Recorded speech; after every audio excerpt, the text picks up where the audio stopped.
मित्रों नमस्कार। मैं बात कर रहा हूं, आज पूरा देश भगवा रंग में रंगा हुआ है। एक तरफ अभी हाल ही में देश के प्रधानमंत्री नरेंद्र मोदी ने अयोध्या में रामलला को स्थापित करा है। रामलला अपने घर पहुंचे हैं, पूरा देश भगवा रंग में रंगा हुआ है।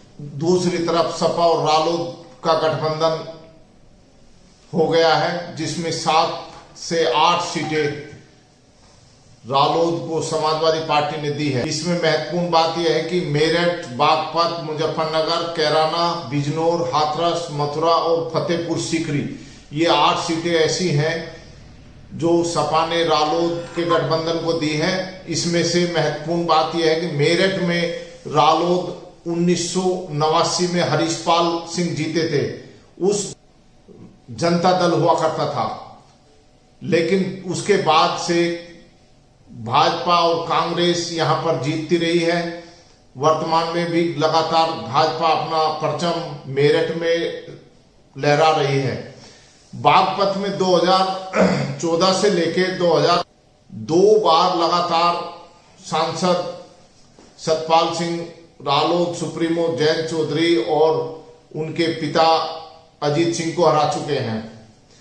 अब वहां लगातार परिवर्तन हो रहा है। अब ये माना जा रहा है गठबंधन के साथ सपा रालोद आ रही है। अब देखना क्या है कि राजनीतिक समीकरण क्या होंगे।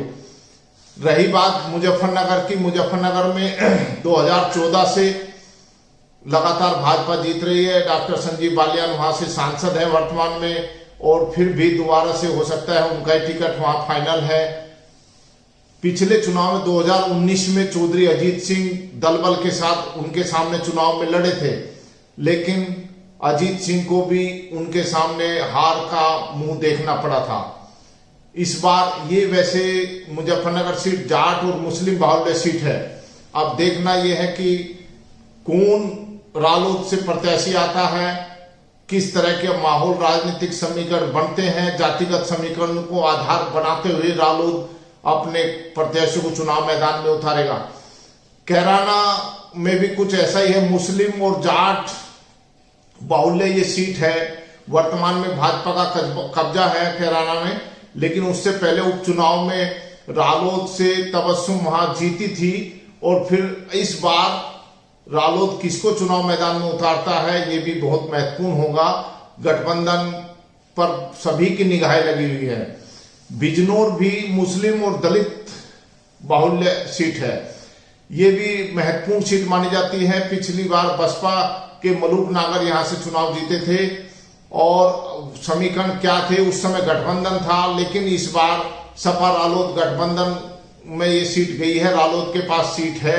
इस पर 2 बार रालोद पहले भी चुनाव जीत चुका है।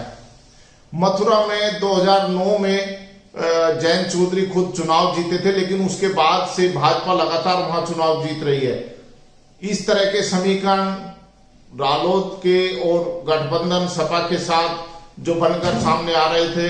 अब देखना यह है कि इस गठबंधन के साथ क्या राजनीतिक समीकरण पश्चिमी यूपी के होंगे। सबकी निगाहें इस पश्चिमी यूपी पर लगी हुई है, क्योंकि भाजपा जिस तरह से बूथ स्तर पर मैनेजमेंट कर आगे बढ़ रही है, वो भी बेहद महत्वपूर्ण है।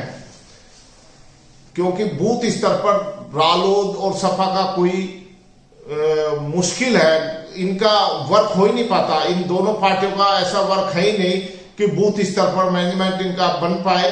लेकिन भाजपा जिस स्तर से, ग्राउंड स्तर से वर्क कर रही है, वो उसको साधना बड़ी चुनौती है गठबंधन के लिए।